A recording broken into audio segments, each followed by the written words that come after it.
There is a particular kind of silence that follows a phone call you finally let ring out. Not the silence of missing someone. The silence of choosing not to answer. I sat on the edge of my bed in my flat and bath, watching Clara Bellingham's name flash on the screen for the 4th time in 11 minutes, and I did not pick it up. I let it ring, and buzz, and go still, and I felt something in my chest loosen that I hadn't even known was clenched. It was 9:30 on a Tuesday evening in March. I had just come home from the auction house, my coat still smelling faintly of dust and old varnish, and I had been about to make tea when my phone had lit up with her name for the first time. I remember thinking, quite calmly, not tonight. And then, more quietly still, not ever again, actually, if I can help it. That single unanswered call was the end of something that had lasted 11 years. I didn't know it yet, not with certainty, but some part of me, the part that had spent a decade being everyone's second choice, understood that I had just done something irreversible. My name is Eleanor Hartley. Everyone calls me Nell. And for most of my adult life, I was the person people called when the person they actually wanted wasn't available. I should explain what I mean by that, because it took me a long time to understand it myself. When Clara Bellingham got engaged to her fiancé, Julian, she asked a girl named Portia Grant to be her maid of honor. Portia, whom Clara had known for 4 years, since university. I had known Clara for 21 years, since we were 4 years old and our mothers used to sit on the same bench outside St. Aldhelm's primary school. But Portia had a flat in Chelsea and a father who owned racehorses, and Clara had always had a certain instinct for who belonged in the front row of her life and who belonged just behind it, close enough to be useful. I was not hurt by this, or at least I told myself I wasn't, because Clara had a way of making the arrangement feel natural rather than cruel. She would say things like, "Portia's dress fitting is at 11, but Nell, could you possibly collect the flowers from Pimlico? You're always so reliable about that sort of thing," and I would go, because it seemed a small thing, and because Clara had a laugh that made you feel forgiven for existing, and because I genuinely loved her, in the complicated way you love someone you have known since before you had opinions about people. It was only later, much later, that I began totting up the small things, the way you might total a column of figures you'd been avoiding for years, and find the sum considerably larger and considerably more damning than you expected. There was the wedding of Clara's brother, where I was asked to step in as a reader 2 days before the ceremony because the original reader, a woman named Fenella, had come down with something, and I later learned from Julia, my cousin, another person who used me the way one uses a spare key, always assuming it will be there under the mat, that Fenella had, in fact, simply had a better offer. There was the dinner party 18 months ago where I was invited at 4 p.m. for an 8 p.m. sitting, because someone named Rupert had cancelled, and Clara had said, laughing, "You don't mind being called in from the bench, do you, Nell? You're marvelous at it." I had laughed too. That was the trouble. I had always laughed too. My cousin Julia was worse, in a quieter way, because her requests always came dressed as intimacy. "Nell, can I stay with you for a fortnight? Things are difficult with Marcus." "Nell, could you possibly lend me £800 until the end of the month? I'm so embarrassed to ask." "Nell, you're the only one who really understands me." I lent Julia money 4 times over 3 years. I was paid back once, in part, in cash, folded into a birthday card with a note that said, "You're an absolute lifesaver, don't know what I'd do without you." I kept that card longer than I should have. There is a particular vanity in being needed that I am not proud of, looking back. It felt, for a long time, like love. It took me years to understand that being needed and being valued are not the same transaction at all, and that people can need you desperately while quietly believing you are worth less than the people they would never dream of asking twice. My father used to say something to me when I was small, something I didn't understand until I was nearly 30. He was an antiques dealer, a valuer really, with a small shop in Walcott Street that smelled of beeswax and old paper, and he used to hold up a piece of furniture, a chair, a writing desk, and say, "Nell, the trouble with people is the same as the trouble with furniture. Everyone can see when a thing is beautiful. Almost no one can see when a thing is sound." He died when I was 26, 3 years before the night Clara's call went unanswered.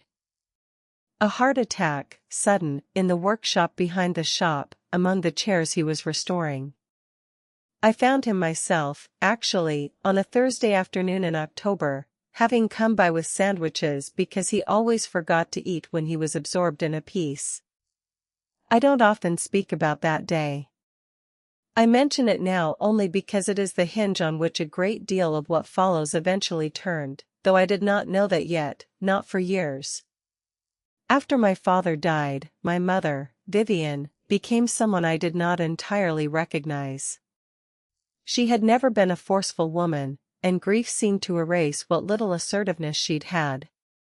My father's business affairs, and a modest family trust that had been set up for my brother Simon and me by our paternal grandfather, passed into the management of my father's old business partner and my aunt's husband, a man named Charles Pemberton. Charles was the sort of man people described, admiringly, as safe hands. He had a good chin, a good watch, and a way of speaking about money that made you feel it would be vulgar to ask questions. My Aunt Margaret, my father's sister, had married him 20 years before, and the two families had always been close enough that Charles handling the trust seemed less like a decision and more like an inevitability, the way water finds the lowest point in a landscape without anyone directing it there. My brother Simon was 22 when Dad died, in his final year at art school, entirely uninterested in anything resembling a balance sheet. I was the one who occasionally asked Charles for updates, and Charles was the one who occasionally gave them, in a tone that suggested I was being tiresome for asking. "It's all quite in hand, Nell," he would say, refilling his wine glass at Sunday lunch. "You needn't trouble your head over it. Your father would want you focusing on your own life, not on spreadsheets." I did focus on my own life, mostly because I did not yet know how to do anything else.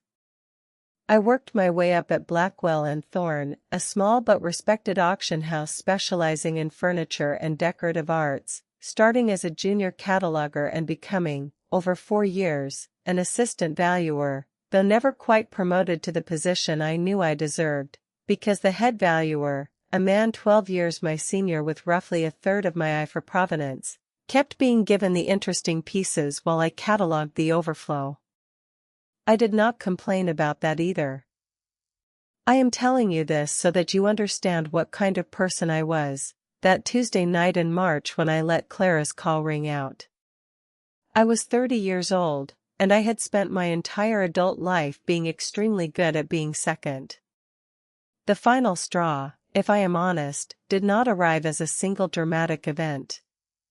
It arrived the way most true endings do, as an accumulation, and then, finally, as one ordinary moment that simply happened to be the moment the accumulation became unbearable. It began with a phone call from Clara, not the unanswered one, but the one before it, 10 days earlier. Portia Grant, her actual maid of honor, had broken her ankle skiing in Verbier and would be in a cast through the wedding, which was 5 weeks away. Clara needed someone to step in, not officially, she was careful to say. Portia would still be called the maid of honor, would still stand at the front, cast and all, but someone needed to do the actual work.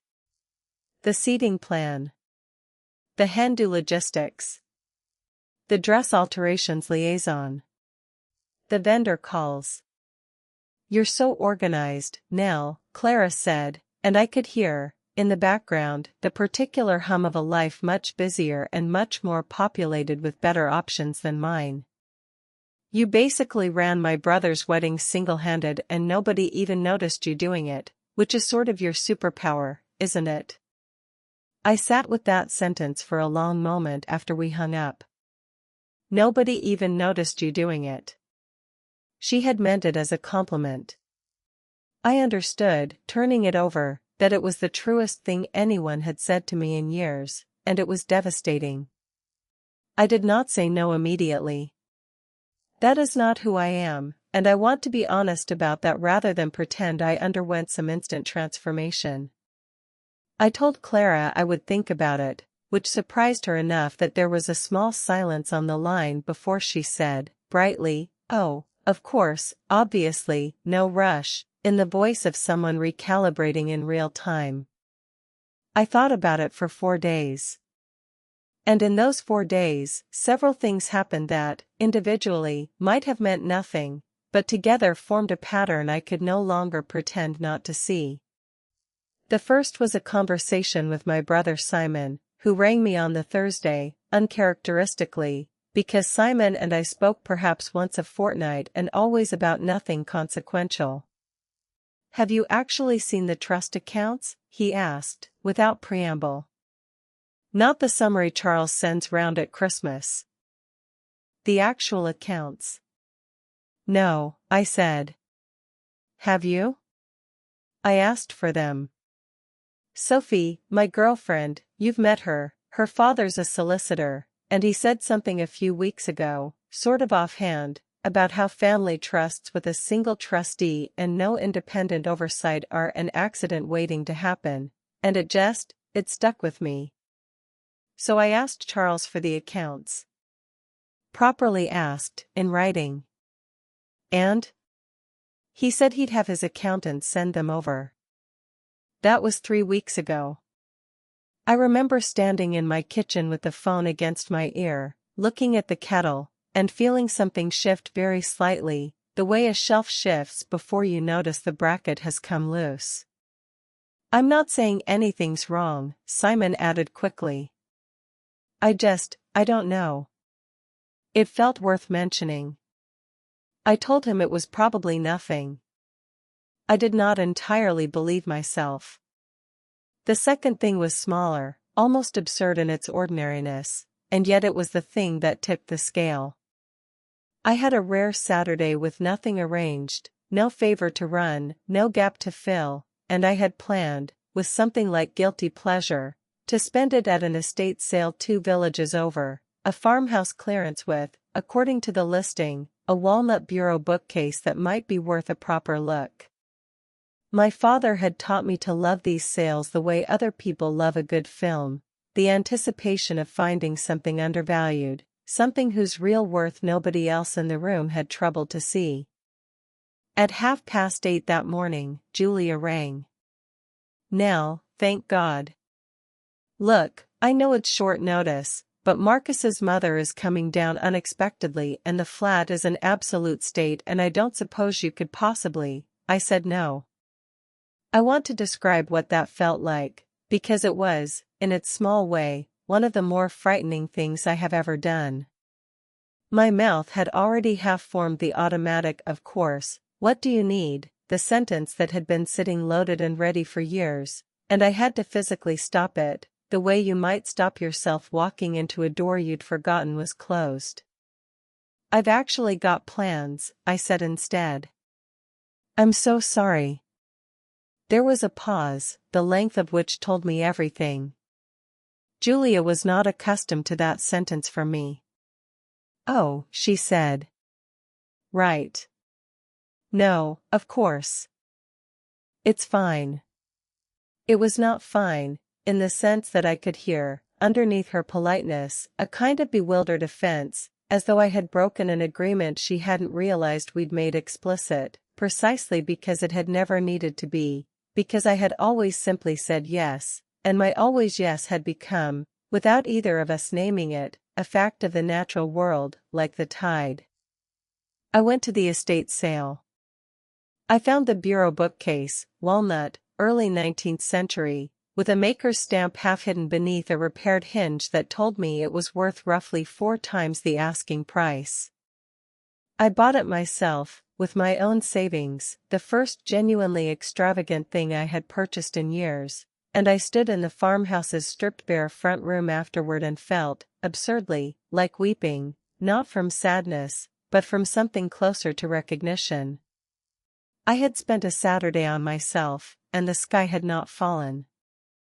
The third thing, the thing that finally answered the question Clara's wedding request had opened, arrived on the Monday, and it came from a woman I had met only twice before, Eugenie Whitfield, who owned Whitfield and Vane, a small but formidable auction house in Bristol, considerably more prestigious than Blackwell and Thorne, though you would never guess it from her manner, which was brisk to the point of bluntness.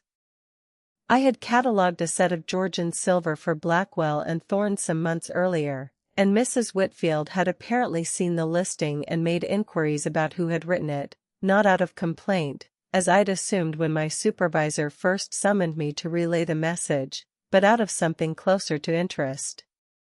She rang me directly, at my desk, at 11 in the morning. "Miss Hartley. Eugenie Whitfield. I don't believe in wasting people's time, so I'll be quick. I have a position opening at the end of the month, senior valuer, furniture and works of art, with an eye toward eventually taking on some of the estate consultancy work. I understand you're currently a junior at Blackwell's." "Assistant valuer," I said, and then, because something in her tone invited precision rather than modesty, I added, "though I do the work of a senior one, most weeks." There was a short silence, and then, unexpectedly, a laugh, dry, brief, approving. "Yes," she said. "That's rather what I gathered from your cataloging. Come and see me Thursday. Bring examples. And Miss Hartley, don't undersell yourself in the interview. I've no patience for false modesty. It wastes both our time." I put the phone down and sat very still at my desk for perhaps 2 full minutes, while around me the ordinary noise of the auction house continued, a phone ringing at reception, someone laughing in the corridor, the particular scrape of a trolley being wheeled toward the storeroom, and I understood, with a clarity that felt almost physical, that I had spent a decade waiting to be someone's first choice, and here, from a woman who owed me nothing and had nothing to gain from flattering me, it had simply arrived, unasked for, on a Monday morning, because she had looked at my work and seen what my father used to call the soundness of a thing, rather than merely its use. I rang Clara that evening to tell her I couldn't take on the wedding coordination. That was the call, the one before the 4 unanswered ones, the one in which I finally, gently, said no. I want to be fair to Clara, because it would be easy, telling this story, to make her into a villain, and she was not a villain. She was, I think, a genuinely warm person who had simply never been taught, by anyone, to notice the weight she put on people who loved her, because the people who loved her had never made her carry that weight herself. That is its own kind of misfortune, though I did not have much sympathy to spare for it at the time. "I don't understand," she said, when I told her. Her voice had gone thin, the particular thinness of someone genuinely startled rather than performing hurt. "Is this about Portia? Because I know it looks bad, her being maid of honor when you've always been so much more." "It's not about Portia," I said, and this was true. "I have a job interview Thursday. A real one, for a position I actually want. And even if I didn't, Clara, I don't think I can keep doing this. Being the person you call when the first person isn't available. I love you. I do. But I don't think you've ever really seen the difference between those two things, and I'm not sure I can keep pointing it out to you." She was quiet for a long moment. Then she said, in a smaller voice than I'd heard from her in years, "That's not fair, Nell. I've always thought of you as one of my closest friends." "I believe that," I said, and I did. I think you've thought of me as a close friend and treated me as a spare one, and I don't think you've ever noticed those were different things, because nobody's ever made you notice. I'm not angry with you. I just can't do the wedding. We hung up not long after. It was, on the surface, an unremarkable conversation, no raised voices, no accusations flung across a room, nothing that would make for a dramatic scene if you were watching it rather than living it. But it was the most honest conversation Clara and I had had in 11 years, and honesty, I was beginning to learn, does not need volume to be seismic. The interview with Mrs. Whitfield went well, better than well. She offered me the position on the spot, actually, at the end of a 40-minute conversation in which she asked me to assess 3 pieces from her current inventory blind, without notes, and I correctly identified the provenance and approximate value of all 3, including a small marquetry table she told me afterward had stumped 2 previous candidates entirely. "Your father was Edmund Hartley, wasn't he?" she asked, near the end. "The Walcott Street shop?" I said he was. I bought a long case clock from him once, years ago. Lovely man. Knew his subject cold, and never once tried to make me feel foolish for not knowing mine as well as he did, which is rarer than you'd think in this business. She looked at me for a moment, not unkindly. "You've got his eye.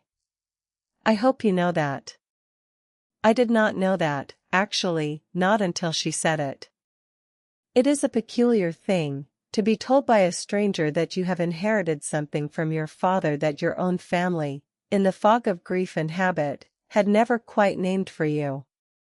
I started at Whitfield and Vane 3 weeks later, on a Monday in April, with a salary that was nearly double what Blackwell and Thorne had paid me and a title that, for the first time in my working life, matched the actual weight of the work I did. It was around this time, the same week, in fact, that the 4 unanswered phone calls from Clara arrived, and that I began, quietly, to understand what happens to people when the backup plan they never thought to think simply stops being available. Clara's wedding was 6 weeks away. Portia, cast and all, had apparently discovered, rather late, and rather unhappily, that being called maid of honor and actually organizing a wedding are 2 very different undertakings, and that she had neither the time, nor, if I am honest in reporting what I later heard, the inclination to do the latter. The seating plan, which I had half-drafted in an idle moment weeks earlier before deciding not to finish it, remained unfinished. The florist, who had dealt exclusively with me on previous occasions because Clara found logistics boring, had apparently not heard from anyone in a fortnight and was threatening to release the booking. The hen weekend, planned for a cottage in the Cotswolds, had a guest list with no dietary requirements collected, no rooms allocated, and, this detail reached me third-hand, from my mother, who still spoke to Clara's mother at church, an actual argument breaking out among the bridesmaids over who was meant to be handling what, precisely because no one had ever handled anything before. I had always simply done it, invisibly, and invisible work, once withdrawn, leaves a very visible hole. I felt, hearing all this, not triumph exactly. I want to be honest about that too, because I think it would be a lie to claim I felt nothing at all, some serene Buddhist detachment from the unraveling of a wedding I had been so carelessly excluded from and so casually expected to save. I felt something closer to a quiet, almost melancholy vindication, the particular ache of watching people discover, too late and for the wrong reasons, the value of something they had spent years failing to see. I did not call Clara back to gloat, or to offer help, or to say I told you so. I simply did not call her back at all. I let the silence stand where the 4 missed calls had left it, and I went to work, and I learned the auction calendar at Whitfield and Vane, and I began, slowly, to build a life that did not have a Clara-shaped hole in it waiting to be filled on demand.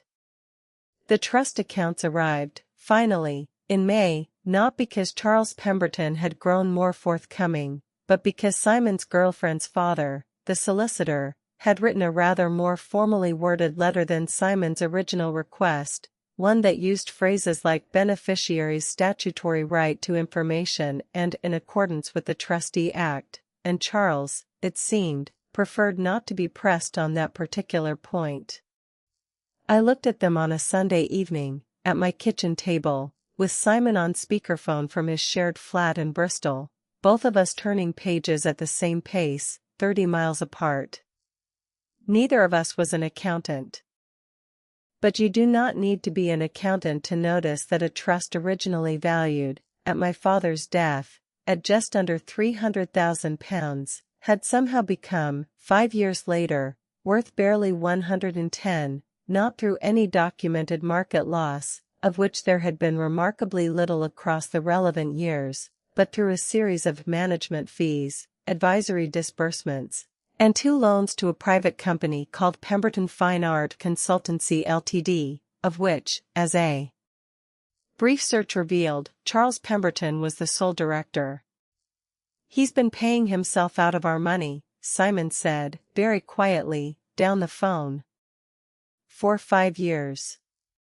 Out of Dad's trust." I sat with the papers spread in front of me and felt, again, that particular sensation of a shelf shifting on a loosened bracket, except this time the shelf came all the way down, and everything on it, all the small unexamined assumptions of the last 5 years, scattered at my feet where I could finally see them clearly. I thought of my father, holding up a chair in the workshop light. Almost no one can see when a thing is sound. I had spent 5 years assuming Charles Pemberton was sound because he had a good chin and a good watch and a way of speaking about money that made questions feel vulgar. I had never once actually examined the joints. "We're not doing anything rash," I told Simon, though I think I was telling myself as much as him. "We're not ringing him up and shouting. We're getting a proper solicitor, not Sophie's dad doing us a favor. A proper trust litigation solicitor, and we're finding out exactly what's happened, and then we decide what to do with what we find." "That's it? We're not going to confront him at Sunday lunch?" "No," I said. "We're not going to confront him at Sunday lunch." I understood, saying it, that this was perhaps the most important decision I had made in years, not the decision itself, which was simple enough, but the reasoning behind it. I did not want the satisfaction of watching Charles's face when he was caught. I wanted the money back, and I wanted the truth, in that order, and neither of those things is best achieved by giving a man advance warning across a roast chicken. There is a particular, unglamorous kind of courage in doing the boring thing instead of the dramatic thing, and I want to give it its due, because so much of what followed over the next 4 months was, frankly, tedious. Solicitors' letters. Requests for documentation. A forensic accountant named Priyanka, no, I will not use that name, let me call her Ms. Okafor, a sharp, unhurried woman recommended by Whitfield and Vane's own legal counsel, who spent 6 weeks going through 5 years of accounts with the patience of someone assembling a very large jigsaw puzzle with no picture on the box. What emerged, in the end, was this: Charles Pemberton had not, technically, stolen the money outright. He had done something rather cleverer and considerably harder to prosecute, which was to structure a series of loans from the trust to his own consultancy, loans which were, on paper, to be repaid with interest, and which, in practice, financed a business that had never turned a profit and never would, propping up a lifestyle: the good watch, the skiing holidays, the extension on the Pemberton house in Shurston that Charles's actual income could not otherwise have supported. My Aunt Margaret, I should say, appeared genuinely to know nothing about it. I want to be careful here, because it would have been easy for me to assume, as some of my mother's more gossip-minded friends did, that Margaret must have been complicit. A woman married 20 years to a man surely notices where the money comes from. But when Simon and I finally did have the conversation with her, quietly, at her request, in her own kitchen rather than at a family gathering. She cried in a way that did not seem performed, and she said something I have thought about often since. I asked him once, years ago, where the money for the Range Rover had come from, because his salary at the firm hadn't changed and I couldn't work out the arithmetic, she said. He told me I'd never been any good with figures and I should leave it to him. And I did. I left it to him for 20 years, because it was easier, and because I trusted him, and because I think, if I'm honest, Nell, because it is very comfortable, being someone who doesn't have to look closely at things. I understand now that comfort has a cost. I'm so sorry. I should have looked. I did not comfort her extensively. I was not, at that point, in a position to extend a great deal of warmth toward the Pemberton household. But I did not blame her either, because I understood, better than I once would have, how easy it is to build a life around not looking closely at the people you depend on, how the not looking can feel, for years, indistinguishable from love, or trust, or simple good manners, until the day it doesn't. The legal resolution, when it finally came in September, was neither cinematic nor especially satisfying in the way that revenge fantasies promise satisfaction ought to feel. There was no courtroom scene, no dramatic reading of a verdict, no perp walk. Charles's solicitors, once shown the full extent of Ms. Okafor's findings, moved very quickly toward settlement, because a public trial would have meant not merely repayment but likely criminal referral, and Charles, whatever else he was not a stupid man. He agreed to repay the trust in full, with interest, over 18 months, secured against the Shurston house, which would need to be sold to fund it. He resigned as trustee. He and Margaret separated some months later, not, as far as I know, purely because of the money, though I imagine it did not help, but because a marriage built on 20 years of one party not looking closely rarely survives the day the looking finally happens. I felt, when the settlement was signed, a great deal less than I had expected to feel. Not triumph. Not even, particularly, relief, though relief was somewhere in it. Mostly I felt tired, and a little sad for Margaret, sad in some complicated residual way even for Charles, who had once, presumably, been the ambitious young man my father had chosen to go into partnership with, before whatever had curdled in him curdled. And I felt, underneath the tiredness, something that took me longer to name, because it was quieter than the other feelings, a kind of settling. My father's chair, tested, and found despite everything sound. I have not yet told you about Thomas, and I should, because he is part of this story too, though a smaller part than either the wedding or the trust, and I want to give him his proper proportion rather than more. Thomas Ashcombe and I had been, briefly, seeing each other 4 years before any of this, for about 8 months, in the year after I finished my training at Blackwell and Thorne, before he had, rather abruptly, started seeing Clara's cousin Georgina instead, and I had spent a humiliating few weeks assuming, as one does at 26, that I had simply not been enough, not glamorous enough, not interesting enough, not first choice enough. He rang me in October, out of nowhere, having heard through the diminishing but still functioning grapevine of our overlapping social circle that I had left Blackwell and Thorne, that there had been some business with the Pembertons, that I was, apparently, doing rather well for myself. I nearly didn't answer. I have got better, this year, at not answering things automatically. But something in me was curious, so I picked up. I owe you an explanation I never gave you, he said, without much preamble, and I've been putting off ringing for about 4 years because it's not a flattering one, but I heard you'd left Bath. No, sorry, left Blackwell's, not Bath, and I thought if I didn't say it now I probably never would. What he told me was this: Georgina, Clara's cousin, had told him falsely, as it turned out, that I had been seeing someone else during the months we were together, someone from the auction house. He had believed her, partly because Georgina was a competent, persuasive person and I was, in his words, quiet in a way I mistook for guilty rather than just being quiet. And partly this was the part he seemed most ashamed of because it had been easier to believe he'd been wronged and walk towards someone more straightforwardly available than to ask me a single direct question and risk that the answer might complicate a decision he'd already half made for other reasons. "I should have just asked you," he said. "That's really the whole of it. I heard something convenient and I didn't check it, because checking it might have been inconvenient."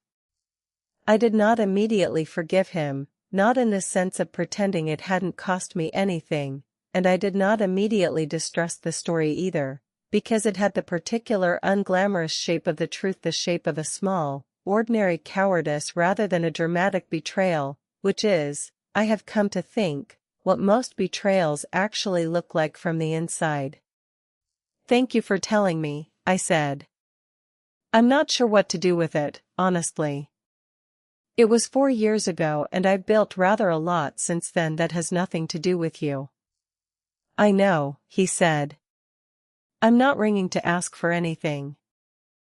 I just didn't want to be another person in your life who let a convenient story stand instead of finding out the true one."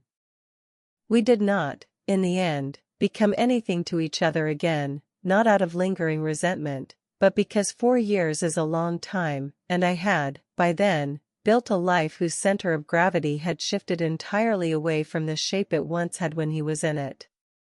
We are, now, the kind of former almost something who can have coffee twice a year and mean it kindly. I mention him mainly because his phone call taught me something I had already half learned from Charles Pemberton and from Clara, that most of the damage done to me over the years had come not from cruelty but from people finding it more comfortable to believe a convenient story than to do the small, unglamorous work of checking whether it was true. Clara's wedding went ahead in June, in the end, somewhat diminished from its original ambitions. The Cotswolds hen weekend collapsed into a single overpriced dinner and bath after the cottage booking fell through amid the confusion, and I heard, from my mother, that the seating plan on the day itself had 2 tables mysteriously without place cards at all, so that a clutch of Julian's second cousins spent the reception drifting between tables like guests at a wedding no one had quite finished planning, because, in truth, no one had. I was not invited. I want to say that plainly rather than let it sit as subtext. After I declined to coordinate the wedding, Clara did not, in the end, send me an invitation to attend it at all, which told me, more clearly than any conversation could have, precisely what my presence had been worth to her: not companionship, but usefulness, and once the usefulness was withdrawn, so, eventually and without much ceremony, was I. I felt that loss. I want to be honest about that too. 21 years is not a small thing to set down, and there were evenings that spring when I sat with the particular grief of losing a friendship that had never, in fact, been quite what I'd believed it was, which is its own specific sorrow, grieving not only the person but the years spent misunderstanding what you had. But I did not chase it. I did not write Clara a long email cataloging my hurt, or turn up uninvited to prove a point, or ask my mother to intervene with Clara's mother the way our families sometimes did with each other's disputes. I let it end the way it had, in truth, been ending for years already, quietly, without a scene, the way a rope frays rather than snaps. Julia and I remain in occasional contact, though our relationship has changed shape considerably. She apologized, unprompted, in August, not extravagantly, but sincerely, over coffee, saying, "I think I got used to you being the person who was always free, and I never really asked myself why you were always free, or what it might be costing you to keep being available. I'm sorry. I hope you know I do actually love you, even if I was rubbish at showing it." I believed her. I did not immediately return to lending her money or my Saturdays, but I let her back in, carefully, at a size that felt sustainable, which is, I have come to think, the more honest kind of forgiveness, not a grand gesture of restored trust, but a small, deliberately proportioned door left open. I want to tell you what my life looks like now, a year and a half after that Tuesday evening when I let Clara's call ring out 4 times and did not answer at once. I am, as of January, a senior valuer at Whitfield and Vane, and Eugenie Whitfield has begun, gradually, handing me the estate consultancy work she once did herself, the delicate, quietly prestigious task of walking into a grieving family's house and telling them, gently and accurately, what their inheritance is actually worth, separate from what they wish it were worth, or fear it might be. I am good at this work in a way that surprises me sometimes, and I think it is because I spent so many years learning to see past what people wanted to be true, in my own family and among my own friends, that I have developed a genuine talent for seeing what is actually there. The trust money, what remains of it, repaid with interest, has been split between Simon and me, and reorganized under a proper independent trustee, a solicitor with no family ties to either side, whom neither of us particularly likes personally, which Simon says is probably the point. I used a portion of my share, along with my savings, to put down a deposit on a small flat above a bookshop in Walcott Street, for doors from where my father's old shop used to be, which closed after he died and became, for some years, a rather unremarkable vape shop, and which I liked to walk past sometimes, not with grief exactly, but with a settled, complicated fondness, the way you might visit the grave of someone whose lessons you are still, slowly, learning to apply. I still see Julia.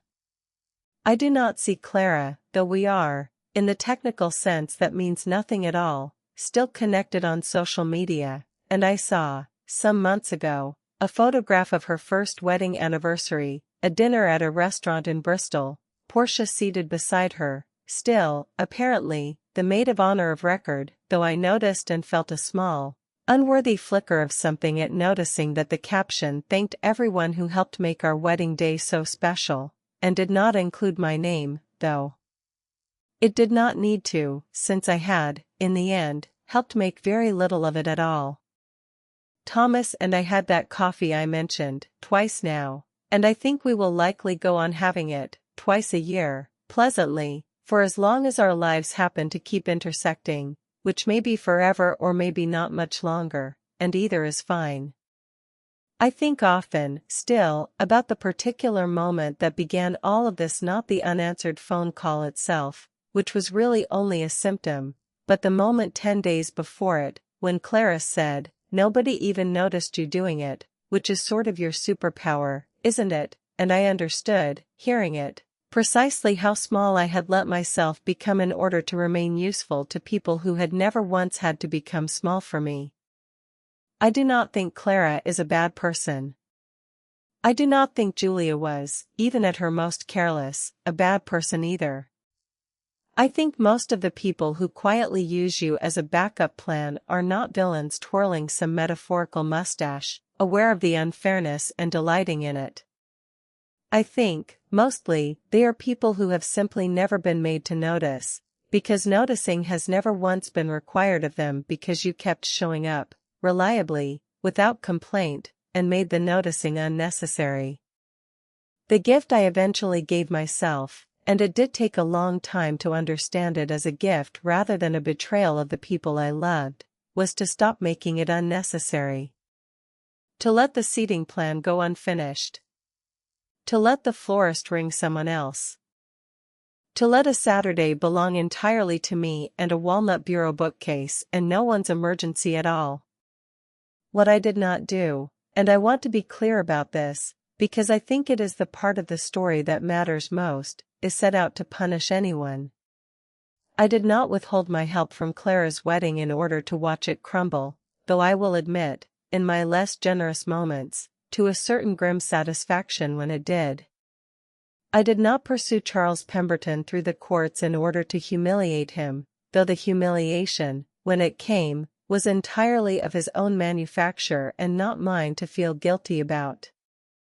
I simply stopped absorbing the cost of other people's carelessness, and let each of them meet, on their own terms and in their own time, the natural consequences of choices that had always, quietly, been theirs alone. There is a kind of strength, I have come to believe, that does not announce itself.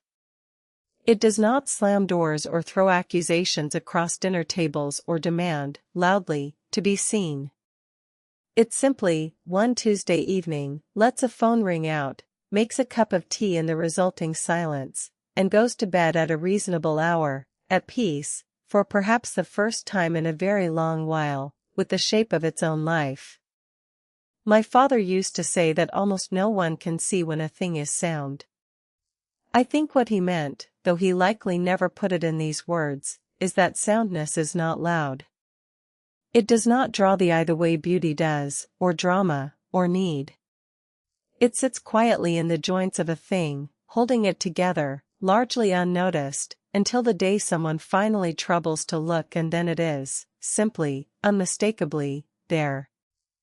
I am 32 now.